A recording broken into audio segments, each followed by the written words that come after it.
말씀의 은혜가 되시기 바랍니다. 이 룻기라고 하는 성경은 구약 성경 중에서 굉장히 짧은 성경에 포함이 됩니다. 오늘 여러분들이 보신 것처럼 구약의 성경들이 특별히 선지서를 빼놓고는 어떤 이야기를 한 성경 중에서는 가장 짧은 성경이라 말할 수 있을 것 같습니다. 그럼에도 불구하고 어느 신학자는 이 룻기를 가리켜 말하기를 구약의 진주라 이렇게 말했습니다. 구약의 진주. 요즘에는 뭐 다이아몬드도 있고 뭐 그러니까 별로 진주가 그렇게 값어치가 별로 없어 보여요. 또 전에 보니까 어디 우리나라도 그렇고 또 제가 가끔 중국에 가는데 보면 중국의 시장 같은 데 가보면 아주 진주를 또 싸게 파는 데도 있어요. 왜 그런가 봤더니 양식 진주가 많고 또 가짜 진주도 있어요. 가짜 진주. 이 플라스틱 같은 걸로 만들었는데 꼭 진주같이 만들어서 아주 그건 굉장히 쌉니다. 근데 오늘 이 신학자가 말한 진주는 진짜 인공으로 만든 것도 아니고 자연산 진짜 진주를 말하는 거예요. 그러니까 또 이 고대에는 진주라고 하면은 보석 중에서 아주 귀한 거였기 때문에 그렇게 표현을 했습니다. 룻기는 구약 성경의 진주다. 여러분, 구약 성경 안에서 창세기로부터 말라기까지 구약 성경 안에서 하나님이 가장 위대하게 세운 인물이 누굽니까? 다윗이에요.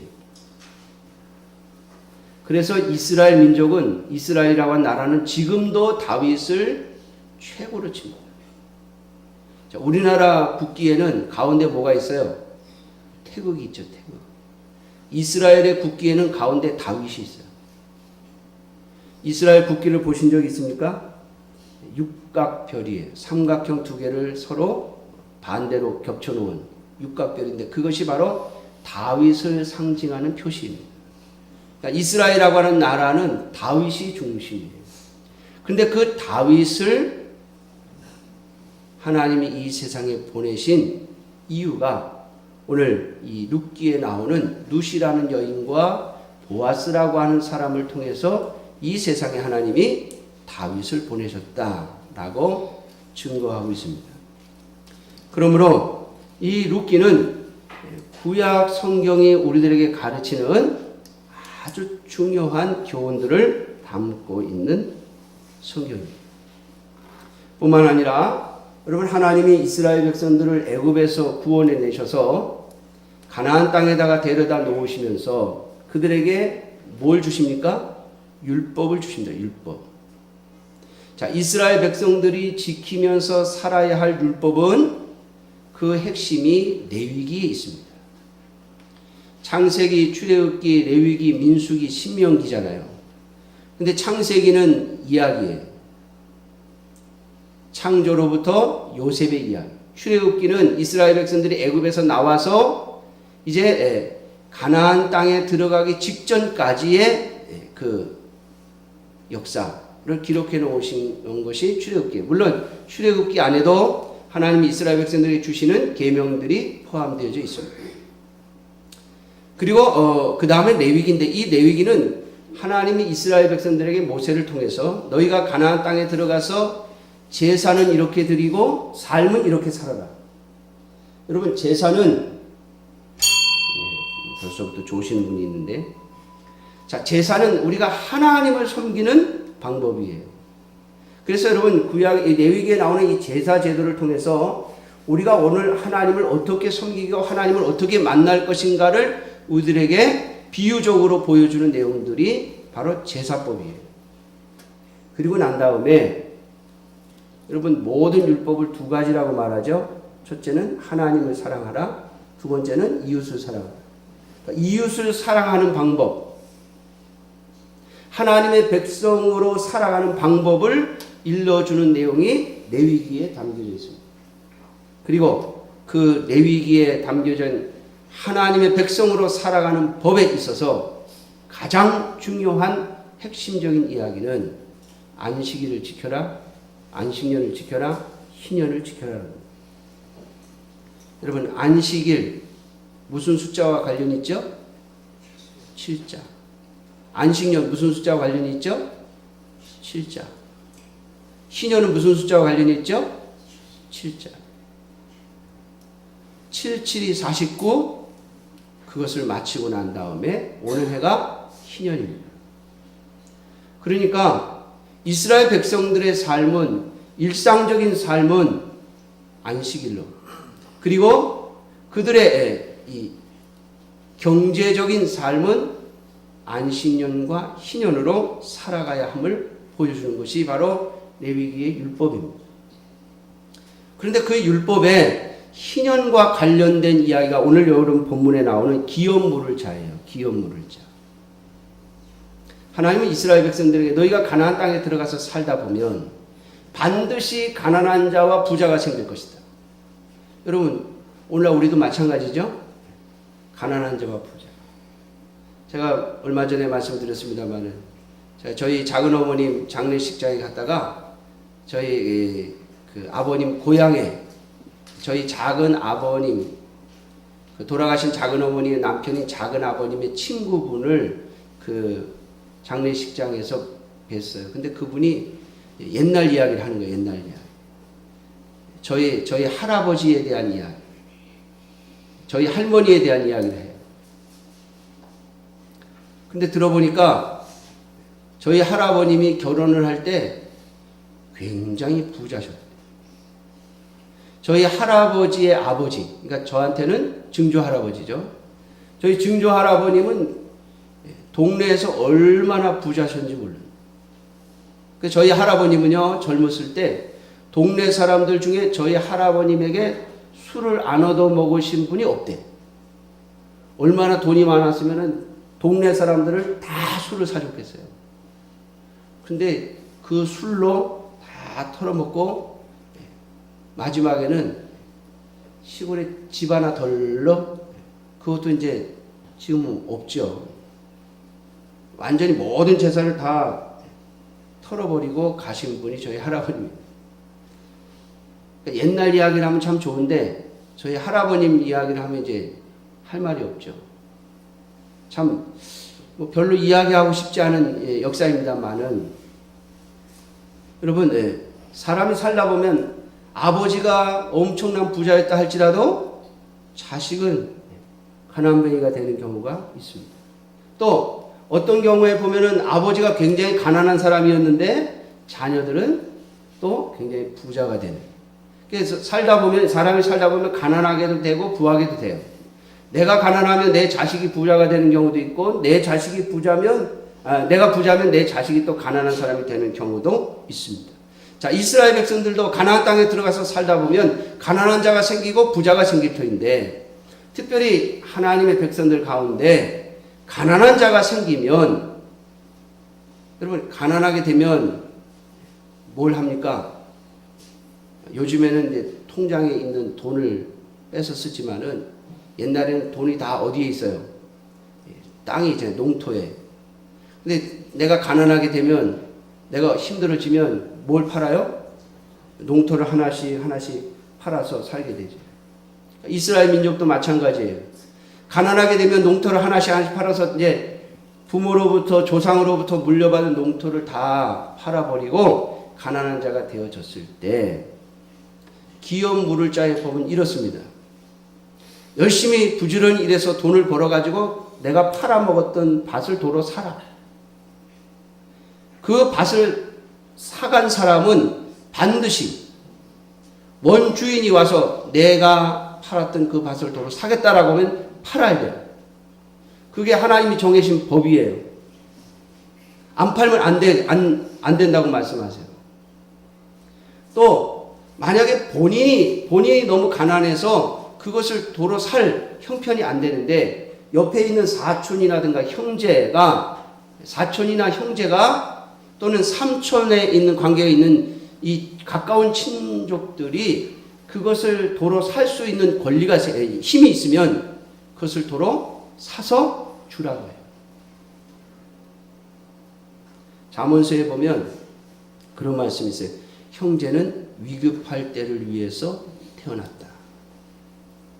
여러분, 하나님께서 우리에게 형제를 주신 것은, 형제와 자매를 주신 것은 어려울 때 도우라고 주신 것이다. 그 말씀이죠. 그래서 여러분, 이스라엘 백성들은 내 형제나 아니면 내 조카나 아니면 내 삼촌이나 내 가까운 친족 중에 그렇게 재산을 팔아서 가난하게 된 사람이 있으면 농사를 지으면서 자기 농사를 지을 수 있도록 그 땅을 도로 사서 그 친척에 주라는 거예요. 근데 만일 나도 계속 가난하고 또 친척 중에 그것을 감당해 줄 친척이 없으면 언제까지 기다리냐? 희년까지 기다렸다가 희년이 되어지면 도로 다 자기 땅을 찾아올 수 있게 하는 것. 그것이 바로 하나님께서 이스라엘 백성들에게 주신 희년법입니다. 그러니까 희년이 되기 전에 만약 힘이 있다면, 나에게 힘이 있던 내 친족에게 힘이 있던 힘이 있다면 팔아먹었던 밭을 도로 사들이도록 하는 것. 그게 기업 물을 자의 법이에요. 또 하나는 형제 중에, 자기 친척 중에, 형제 중에 자녀를 낳지 못하고 죽은 형제가 있다면 그 남은 과부를 아내로 맞이해서 자녀를 낳아가지고 죽은 형제의 대를 이어가도록 만들어주는 거예요. 여러분, 이것은 우리 유교적인 사고방식으로는 별로 이해가 안 되고 좀 말이 안 되는 그런 거죠.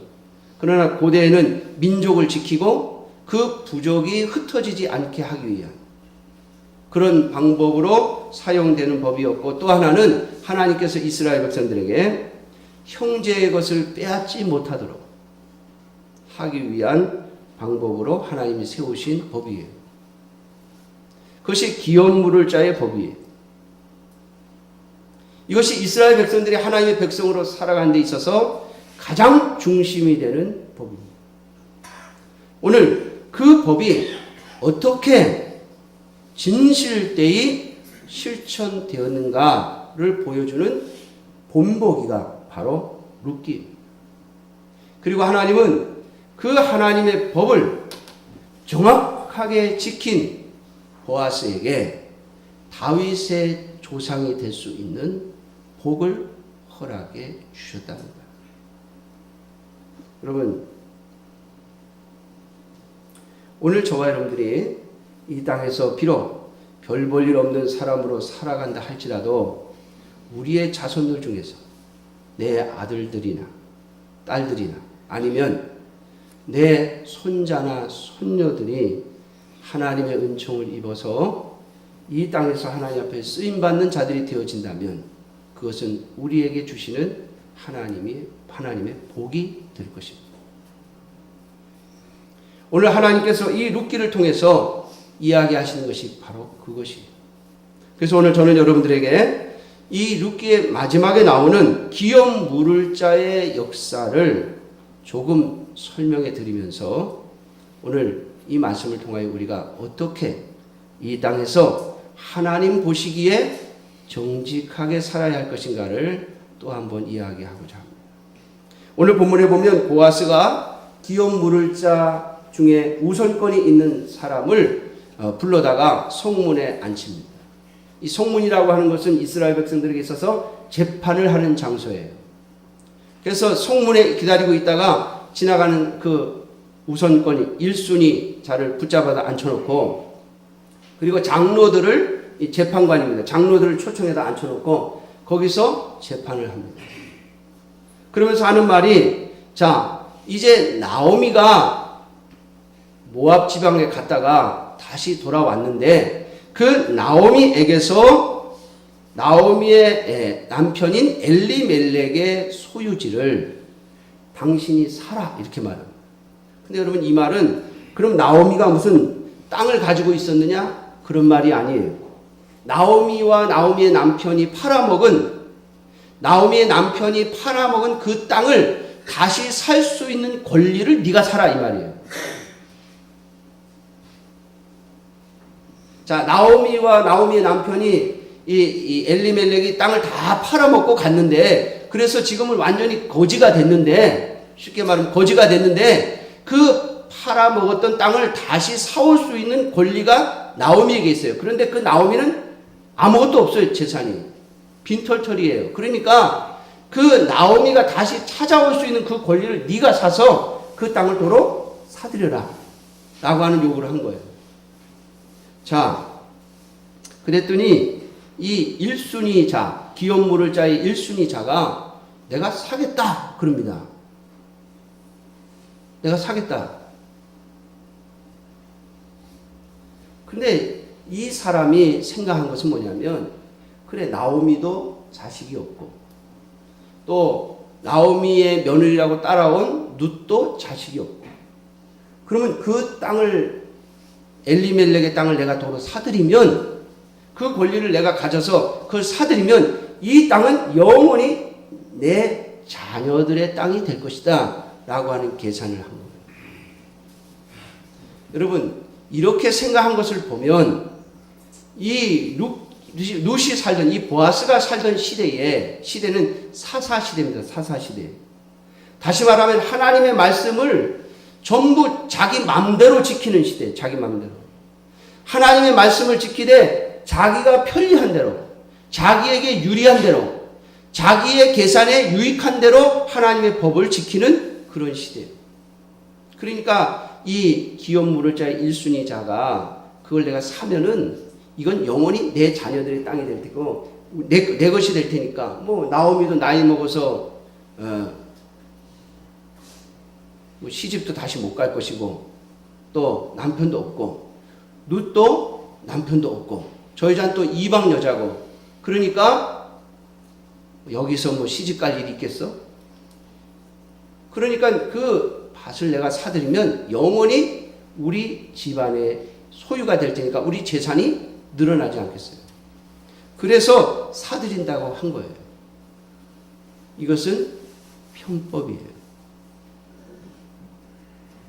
여러분, 하나님의 말씀을 지킨다고 하면서 하나님이 원래 의도하셨던 대로 하지 아니하고 나에게 유익이 되기 때문에 그 말씀을 지키겠다.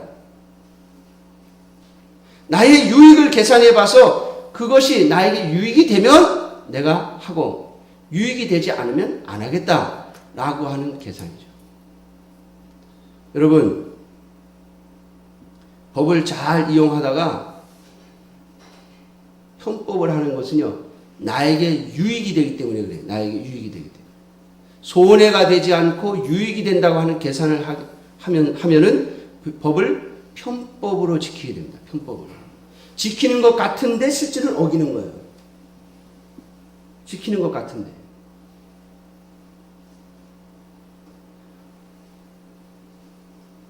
오늘 우리 교회 안에도 그런 편법을 쓰는 분들이 있어요.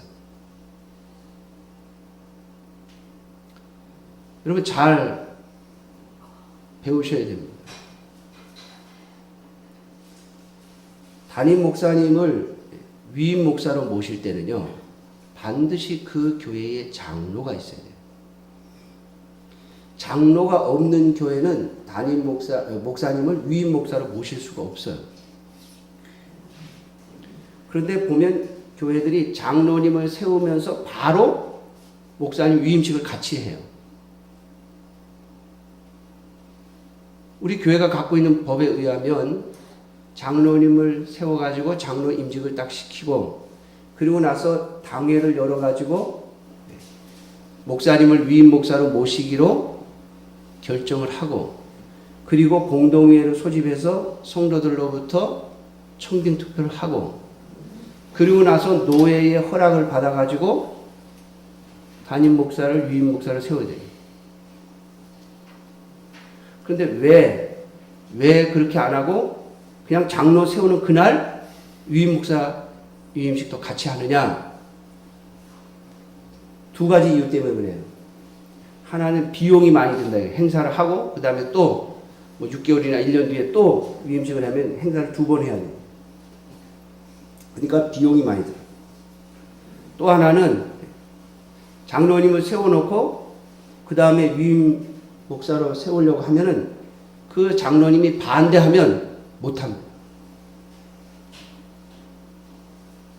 반대합니다. 그러니까 내 장로님을 세워줄 테니까 장로님도 나도 위임 목사를 세워주셔. 그런데 장로님 먼저 세우고 나면 그 다음에 장로님 마음이 바뀌어가지고 아, 이 목사님은 위임 목사를 안 되겠습니다. 그래서 당회에서 노 해버리면 장로님은 세워주고 목사님은 위임 목사가 못 돼요. 그러니까 많은 교회들이 그렇게 안 하고 장로님 세우면서 동시에 목사님도 위임식을 같이 해버리는 거예요. 그 장로님을 못 믿겠다는 거죠. 나중에 안 해주면 어떡하는 거야, 안 해주면. 여러분, 그래서 다 동시에 해버려요.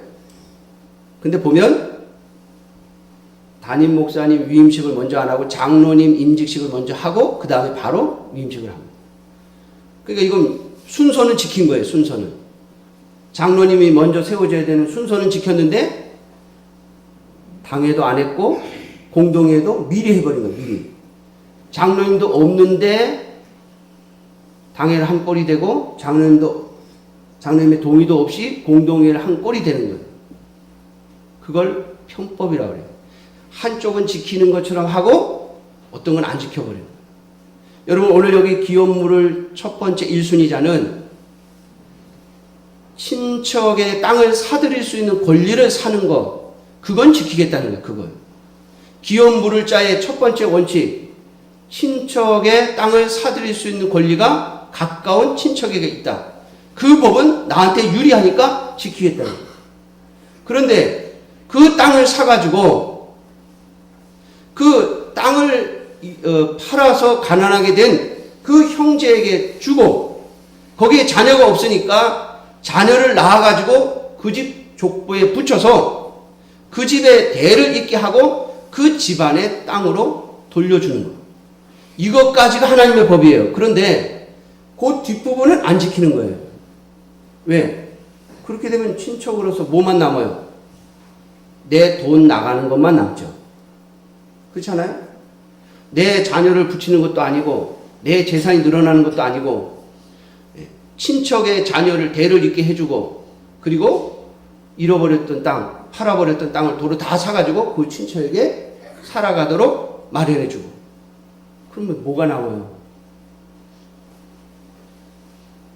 근데 오늘 보아스가 이 1순위 기업물을 자에게 말하기를 너 하나님의 법에 레위기에 기록된 그대로 네가 해야 된다. 땅을 도로 사들일 수 있는 권리만 받는 것이 아니라 그 나오미의 집안을 다시 원상복귀해주는 일까지도 네가 해야 된다. 그랬더니 이 1순위자가 오늘 본문에 뭐라 그럽니까? 6절에 우리 6절 다 같이 한번 볼까요? 시작. 그 기업 물을 자가 이르되 나는 내 기업에 손해가 있을까 하여 나를 위하여 물으지 못하노니 내가 물을 것을 내가 물으라. 나는 물으지 못하겠노라 하는지라. 아멘. 그리고 갑자기 내가 하겠다 그래 놓고서는 못하겠다라고 태도가 바뀐 것이 바로 제가 지금 설명드린 그러한 내용 때문입니다. 그렇게 나오자 보아스가 내가 그 하나님의 법 그대로 나오미와 그리고 그의 며느리 보아스에게 행하겠다. 그러니까 여러분 아무도 반대할 이유가 없는 거예요. 왜? 손해를 감수하면서 하겠다는데. 그리고 오늘 본문에 보면 여러분들 그 장로들과 그리고 그 이웃들이 보아스와 나오미를 위해서 굉장히 놀라운 복을 빌죠. 이 특별히 장로들이 이 보아스에게 하는 말이 하나님께서 내가 에브라스에서 유력하고 베들레헴에서 유명하게 하시기를 원하노라 이렇게 말해요. 왜냐하면 전혀 그렇게 하나님의 법을 철저하게 지키는 사람이 없는 시대에서 이 보아스는 남들은 다 편법을 쓰는 시대에서 이 보아스는 편법을 쓰지 않겠다는 거예요. 하나님이 정하신 법 그대로 준행하겠다는 거예요. 그러니까 하나님께서 이 보아스의 집에 복을 주신 겁니다. 사랑하는 성도 여러분, 우리가 하나님의 백성으로 이 땅을 살면서 겉모양은 하나님의 백성인 것처럼 하면서 속으로는 하나님의 백성이 아닌 그런 계산을 하고 그런 생각을 하고 남들도 다 그러는데 나도 내가 그런들 무슨 차이가 있으려. 남들도 다 그렇게 하는 거야. 그럼 나만 왜 정확하게 해가지고 나만 왜 법을 다 지켜가지고 손해를 봐야 되느냐라고 하는 거죠. 여러분, 그런 생각으로 이 땅을 살아가면 하나님께서 함께 하시지 않습니다. 여러분, 하나님은 법을 만드신 분입니다. 하나님은 모든 것으로부터 자유로우신 분입니다. 하나님은 법을 하나님 스스로 깨실 수도 있는 분입니다. 그럼에도 불구하고 죄의 값은 사망이라고 하는 이 하나님의 법을 그대로 준행하시기 위해서 당신의 아들을 이 땅에 인간의 몸을 입혀 보내셔서 우리의 죄값을 대신 다 지불하게 하셨어요. 여러분, 하나님이 그렇게 하실 수 있는 분이에요. 야, 없던 걸로 하자. 그래, 내가 다 용서해 줄게. 없던 걸로 하자. 그렇게 하실 수 있는 분이 하나님이시잖아요. 안 그렇습니까? 저희 집안에서는 제가 독재자예요. 제 마음대로 해요, 제 마음대로. 법도 제 마음대로 정하고, 법을 깨는 것도 제 마음대로 깨요. 이렇게 하라고 그랬다가 어느 날, 야, 아니야, 바꿔. 이렇게. 바꿉니다. 별로 안 좋아하죠. 아빠는 맨날 아빠 하고 싶은 대로 한다. 여러분, 일개 가정도 자기가 내 생각이 바뀌면 바꿔. 그렇게 할 수 있는데 하나님이신들요. 하나님이 만드신 세상이며 모든 것이 하나님의 소유이십니다. 그럼에도 불구하고 하나님은 하나님이 정하신 법을 하나님 그대로 지키셨어요. 사랑하는 성도 여러분, 편법은 불편함이 적고 또 경비도 적게 들고 또 쉽습니다. 편법으로 가는 길은 쉽습니다. 그러나 사랑하는 성도 여러분, 편법에는 정당한 권리를 주장하지 못합니다. 편법을 해놓고 나면 나중에 내가 정당한 권리를 주장하지 못해요. 여러분, 하물며 이 세상의 일도 그런데 하나님 앞에 서겠습니다.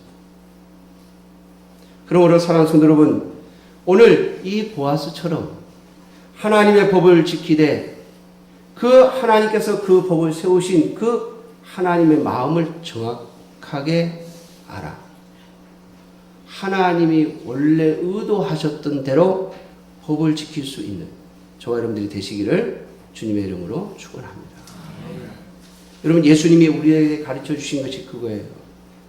살인하지 말라 하는 말을 너희가 들었으나 나는 너희에게 말하노니 형제를 뭐하지 마라? 미워하지 마라. 하나님께서 살인하지 말라고 하신 이유는 미워하지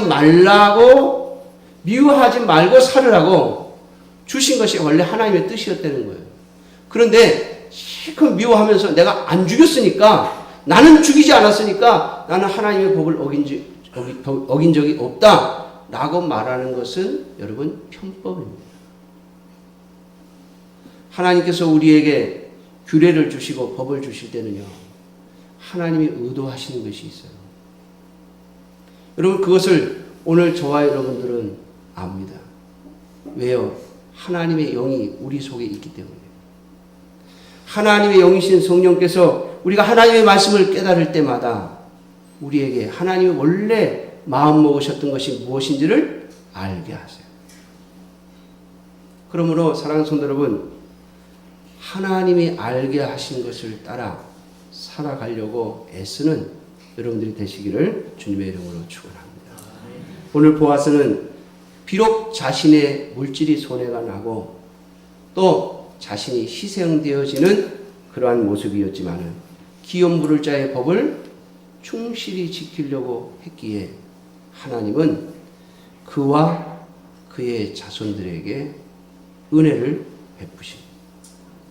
오늘 저와 여러분들이 이 하나님을 믿는다면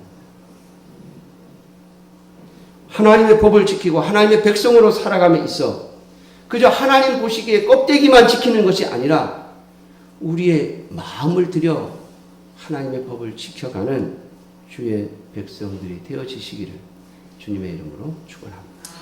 기도하겠습니다.